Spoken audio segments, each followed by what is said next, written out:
تبلیغی جماعت پر پابندی کے بعد حضرت مولانا سعد صاحب دامت برکاتہم کی جانب سے بیان آیا ہے، جس میں انہوں نے بہت اہم باتیں کی ہیں اور خاص طور سے دعوت و تبلیغ کا کام کرنے والوں کو، اس کام میں لگنے والوں کو بہت اہم نصیحتیں کی ہیں۔ اس کو سننا چاہیے۔ یہ بیان 12 دسمبر بروز اتوار کا ہے، تحریری شکل میں ہے۔ امیر تبلیغی جماعت حضرت جی مولانا سعد صاحب دامت برکاتہم کی موجودہ حالات پر زبردست ترغیب کا خلاصہ فرماتے ہیں حضرت: اللہ پاک اس راستے میں داعی کا امتحان رکاوٹوں سے لیتے ہیں، یعنی جب دعوت و تبلیغ کا کام کرنے والوں کے راستے میں رکاوٹیں آنے لگیں تو سمجھو کہ یہ اللہ تبارک و تعالیٰ کی جانب سے امتحان ہے، آزمائش ہے۔ جب حق کے راستے میں کوئی رکاوٹ آتی ہے، وہ حق کی قوت کو ظاہر کرنے کے لیے آتی ہے، نہ کہ حق کو زائل کرنے کے لیے۔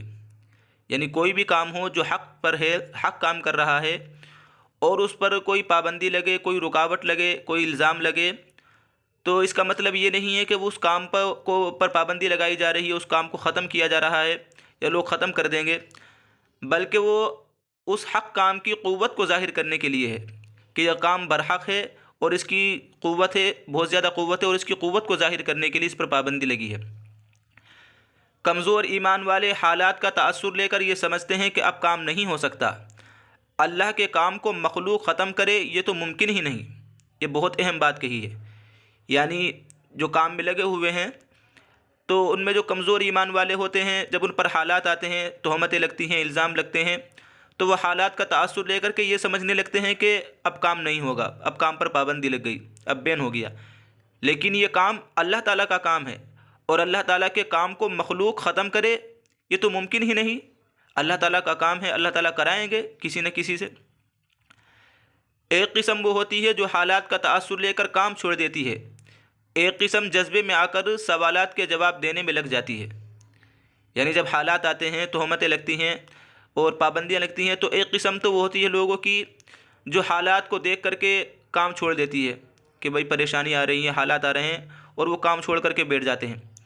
جبکہ جو لوگ کام سے لگے ہوئے ہوتے ہیں تو وہ جذبے میں آ کر کے ان سوالات کے جوابات دینے لگتے ہیں، جو سوالات کیے جاتے ہیں، جو اعتراضات کیے جاتے ہیں، ان کے جوابات دینے لگتے ہیں۔ حضرت فرماتے ہیں کہ سوالات کام سے غافل کرنے کے لیے ہوتے ہیں۔ انہیں معلوم ہے کہ اگر ان کو سوال کے جواب میں مشغول نہ کیا گیا تو ان کی اپنے کام کی مشغولی کام کو آگے بڑھا دے گی۔ یعنی جو لوگ سوال کرتے ہیں تو وہ لوگوں کو اپنے کام سے غافل کرنے کے لیے، دعوت و تبلیغ کا کام کرنے والوں کو اور داعی کو اپنے کام سے غافل کرنے کے لیے سوال کرتے ہیں، کیونکہ وہ جانتے ہیں کہ اگر ان سے سوال نہیں کریں گے تو یہ اپنے کام میں مشغول رہیں گے اور کام کو آگے بڑھا کر کے لے جائیں گے۔ اس لیے ان کو سوالات کے جوابات میں ہی الجھا دو اور یہ کام سے غافل ہو جائیں۔ آگے فرماتے ہیں جو رکاوٹ بنے گا اللہ تعالیٰ اس سے خود نمٹیں گے، اور جو معین اور مددگار بنے گا یہ تمہارے کام آئے گا۔ یعنی جو کام میں رکاوٹ بنے گا، پابندی لگائے گا، اعتراض کرے گا، اللہ تعالیٰ اس سے خود نمٹیں گے، یہ تو اللہ تعالیٰ کا کام ہے۔ اور جو اس میں معین اور مددگار ہوگا، مدد کرنے والا ہوگا، یہ تو اس کے لیے فائدہ مند ہے اور اس کے لیے ثواب اور اجر کا ذریعہ ہے۔ آگے فرماتے ہیں تہمتیں اور سوالات یہ دونوں چیزیں انبیاء علیہم الصلاۃ والسلام کو پیش آتی تھی۔ یعنی انبیاء علیہم الصلاۃ والسلام دعوت و تبلیغ کا کام کیا کرتے تھے، ان پر جو سب سے پہلے حالات آتے تھے، پریشانی آتی تھی، لوگ ان پر تہمتیں لگایا کرتے تھے اور لوگ سوالات اور اعتراضات کیا کرتے تھے۔ تو یہ انبیاء علیہم الصلاۃ والسلام کی میراث ہے۔ آپ لوگ دعوت کا کام کر رہے ہیں اور آپ پر تہمتیں اور سوالات اور لوگ اعتراضات کر رہے ہیں، تو اس کا مطلب کہ آپ انبیاء علیہم الصلاۃ والسلام کے مشن کو لے کر کے آگے چل رہے ہیں۔ فرماتے ہیں تہمتیں اس لیے لگاتے ہیں کہ عوام کا اعتماد ختم ہو جائے، تاکہ لوگ جو ہے متنفر ہو جائیں۔ تہمتیں اس لیے لگائی جاتی ہیں تاکہ کام کرنے والے عوام کے درمیان کام کے قابل نہ رہیں، حالانکہ تہمتوں کی وجہ سے عوام متوجہ ہوتے ہیں۔ یعنی لوگ تہمتیں لگاتے ہیں، الزامات لگاتے ہیں تاکہ لوگوں کے درمیان یہ بات پھیل جائے کہ یہ لوگ غلط ہیں اور یہ لوگ غلط کام کر رہے ہیں، یہ بدعت پھیلا رہے ہیں، جیسا کہ کہا گیا ہے عربی خطبے میں، اور یہ لوگ دہشت گردی سے تعلق رکھنے والے ہیں۔ تو یہ لوگ تہمتیں اس لیے لگاتے ہیں تاکہ کام کرنے والے عوام کے درمیان کام کے قابل نہ رہے، حالانکہ تہمتوں کی وجہ سے لوگ خود متوجہ ہوتے ہیں۔ آگے فرماتے ہیں جتنا متہم، یعنی جتنی تہمت لگائی جائے گی اور جتنا متہم شخص ہوگا، تو جو لوگ متہم کرتے ہیں اتنا ہی کام کا تعارف ہوتا ہے۔ نبی کو پاگل، کاہن اور جادوگر کہا جاتا تھا۔ لوگ دیکھنے آتے تھے کہ کون ہے، یعنی جو لوگ تہمتیں لگا رہی ہیں تو وہ یہ سمجھ رہے ہیں کہ ہم ان پر پابندی لگا رہے ہیں اور یہ رک جائیں گے، تو اس سے کام کا کوئی نقصان نہیں ہوتا، دین کا کوئی نقصان نہیں ہوتا، بلکہ اس سے تو کام کا اور تعارف ہوتا ہے۔ جیسا کہ آپ نے دیکھا ہوگا کہ پہلے تبلیغی جماعت کو کوئی نہیں جانتا تھا، جب لاک ڈاؤن میں، کورونا کال میں جو ہے ان پر پابندیاں لگی اور ان پر الزامات لگے تو ایک بہت بڑی تعداد خود ہندوستان کی جو نہیں جانتی تھی وہ بھی تبلیغی جماعت کو جاننے لگی۔ تو کہتے ہیں کہ جتنا متہم کرتے ہیں لوگ اتنا کام کا تعارف ہوتا ہے۔ نبی کو پاگل کہتے تھے لوگ، کاہن کہتے تھے، طرح طرح کی تہمتیں لگاتے تھے، تو لوگ دیکھنے آیا کرتے تھے کہ یہ شخص کون ہے جس پر اتنی تہمتیں لگ رہی ہیں۔ تو لہٰذا تہمتوں کی وجہ سے جو ہے پریشان نہیں ہونا چاہیے اور کام نہیں چھوڑنا چاہیے۔ آگے فرماتے ہیں سوالات کام سے پیچھے ہٹانے کے لیے ہوتے ہیں، متاثر ہو کر کام چھوڑ کر جواب دینے میں نہ پھنسے۔ یہ بہت اہم نصیحتیں ہیں کہ ان حالات میں جب تہمتیں لگ رہی ہیں اور اعتراضات کر رہے ہیں تو ان سوالات کی وجہ سے اور تہمتوں کی وجہ سے متاثر ہو کر کام نہ چھوڑیں، بلکہ اپنے کام سے کام رکھیں اور کام میں لگے رہیں۔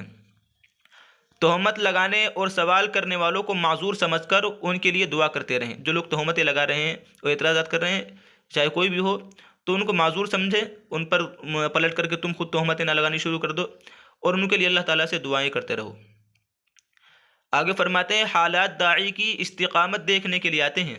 جو بھی حال آئے اس کو کام کے لیے مفید سمجھو، حال کو کام کے لیے مضر نہ سمجھے۔ حال سے داعی مایوس نہیں ہونا چاہیے، یعنی جو بھی حالات آتی ہیں، پریشانی آتی ہیں، یہ داعی کی استقامت دیکھنے کے لیے آتی ہے، جو کام کرنے والے ہیں کہ وہ اپنے کام پر کتنے ثابت قدم اور کتنے جمنے والے ہیں، اور جو حال آئے اس کو اپنے لیے مفید سمجھو، اس کو اپنے لیے نقصان دینا سمجھو، اس سے مایوس نہیں ہونا چاہیے۔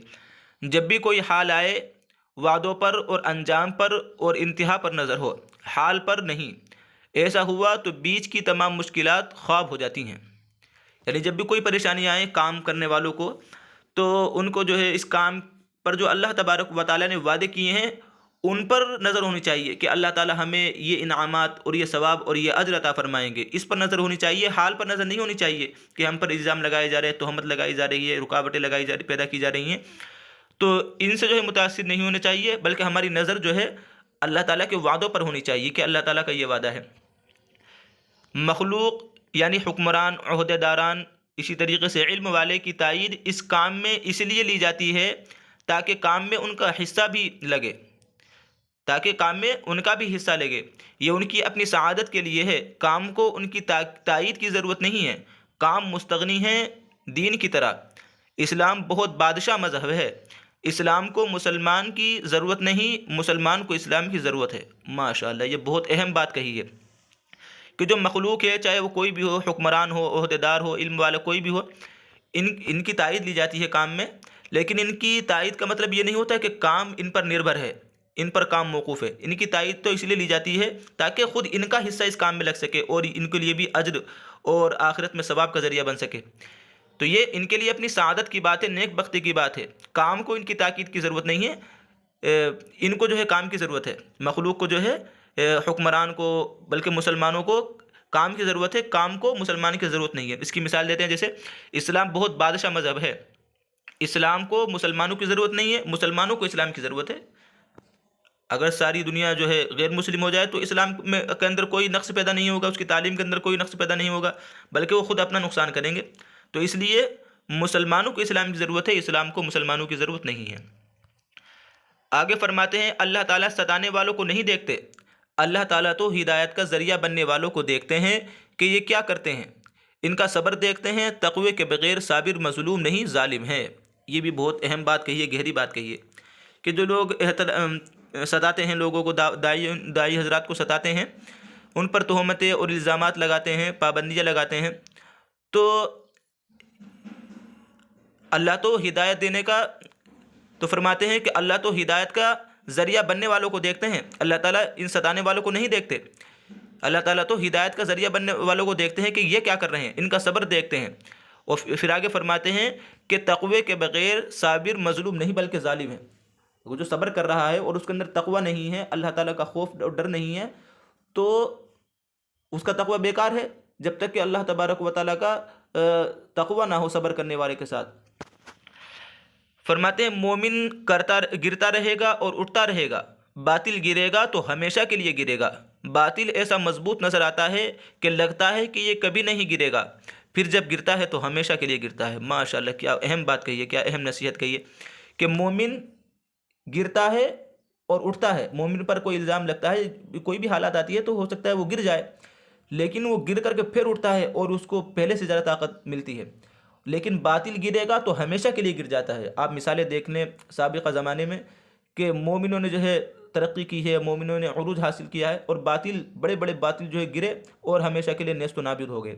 تو فرماتے ہیں باطل گرے گا تو ہمیشہ کے لیے گرے گا۔ باطل ایسا مضبوط نظر آتا ہے کہ لگتا ہے کہ یہ کبھی نہیں گرے گا۔ یعنی جو باطل ہے، دیکھیں گے فرعون کی طاقت کو، اسی طریقے سے نمرود، جو نافرمان حکمران گزرے ہیں، تو ان کو دیکھیں گے کہ ایسا لگے گا کہ ان کی حکومت اور ان کی سلطنت کبھی نہیں گر سکتی۔ فرماتے ہیں لیکن جب یہ گرتا ہے تو پھر ہمیشہ کے لیے گر جاتا ہے، ان کا کوئی نام و نشان بھی نہیں رہتا۔ ان فی ذلک لعبرۃ لمن یخشی بن جاتا ہے۔ فرماتے ہیں شیطان یہ خیال ڈالے گا کہ مخلوق اس کام کو ختم کر دے گی، حالانکہ یہ کام خالق کا ہے۔ ایسے کیسے ہو سکتا ہے کہ اللہ کے کام کو مخلوق ختم کر دے؟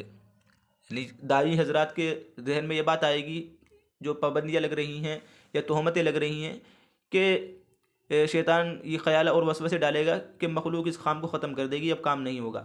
حالانکہ یہ بات ذہن میں رکھنی چاہیے کہ یہ کام کس کا ہے؟ یہ اللہ تعالیٰ کا کام ہے، یہ خالق کا کام ہے۔ جب اللہ تعالیٰ کا کام ہے تو اللہ تعالیٰ کسی نہ کسی سے لے گا۔ ایسے کیسے ہو سکتا ہے کہ اللہ تعالیٰ کے کام کو مخلوق ختم کر دے، مخلوق پابندی لگا دے؟ آگے فرماتے ہیں دلائل سے نہیں، عمل سے کام کو سمجھاؤ۔ دلائل تو کمزور ہوتے ہیں، جو کام سے گزرے گا وہ کام کو سمجھے گا۔ یعنی داعی حضرات کے لیے یہ اہم نصیحت ہے کہ اپنے کام کو عمل کے ذریعے سے سمجھاؤ، اپنے کام کو عمل کے ذریعے سے سمجھاؤ۔ دلائل نہ دو اپنے کام کے لیے، جب کوئی اعتراض کرے تو اس کی دلیل نہ دو، بلکہ عملی انداز میں اس کو سمجھاؤ۔ جو کام کرے گا، کام سے گزرے گا، وہ اس کام کو اچھی طریقے سے سمجھے گا۔ اور یہ بہت اہم بات ہے کہ جو دعوت تبلیغ میں اعتراض کرنے والے ہوتے ہیں، جب ان کا وقت لگتا ہے تو ان کے تمام اعتراضات ختم ہو جاتے ہیں۔ اس کام کی ذلت سے گزرے بغیر اس کام کی عزت تک نہیں پہنچ سکتے۔ ماشاءاللہ، یہ بہت گہری بات، بہت اہم نصیحت ہے کہ اس کام میں جو لگے گا تو اس پر تہمتیں لگے گی، الزامات لگیں گے، اس پر جو ہے اس کو ذلیل کیا جائے گا۔ تو فرماتے ہیں اس کام میں جو لگے گا وہ اس پر ذلتیں آئیں گی۔ اس کام کی ذلت سے گزرے بغیر اس کام کی عزت تک نہیں پہنچیں گے۔ جب اس کام میں ذلیل ہو جائیں گے تو انشاءاللہ اللہ تبارک و تعالی عزت عطا فرمائیں گے۔ غیروں سے انتقام کا جذبہ نہ ہوگا اور ان کے مال کی حرص نہ ہوگی، تب ہم باطل پر غالب آئیں گے۔ یعنی جو غیر پابندیاں لگا رہے ہیں، الزامات لگا رہے ہیں، تو ان سے کوئی انتقام اور بدلے کا جذبہ نہ ہو اور دل میں جو ہے مال کی حرص نہ ہو، تب ہم باطل پر غالب آ جائیں گے، اور انشاءاللہ اللہ تبارک و تعالی جو ہے ہمیں کامیاب عطا فرمائیں گے اور کام کو عروج نصیب فرمائیں گے۔ یہ مولانا سعد صاحب دامت برکاتہم العالیہ کی نصیحتیں ہیں جو حضرت نے فرمائی 12 دسمبر اتوار کے دن۔ یہ تحریری شکل میں بیان ہے، ریکارڈنگ اس کی نہیں ہے ہمارے پاس۔ جن حضرات کو یہ بیان چاہیے وہ ڈسکرپشن میں لنک ہے واٹس ایپ کی، واٹس ایپ پہ آ کر کے اس پی ڈی ایف کو پی ڈی ایف شکل میں حاصل کر سکتے ہیں۔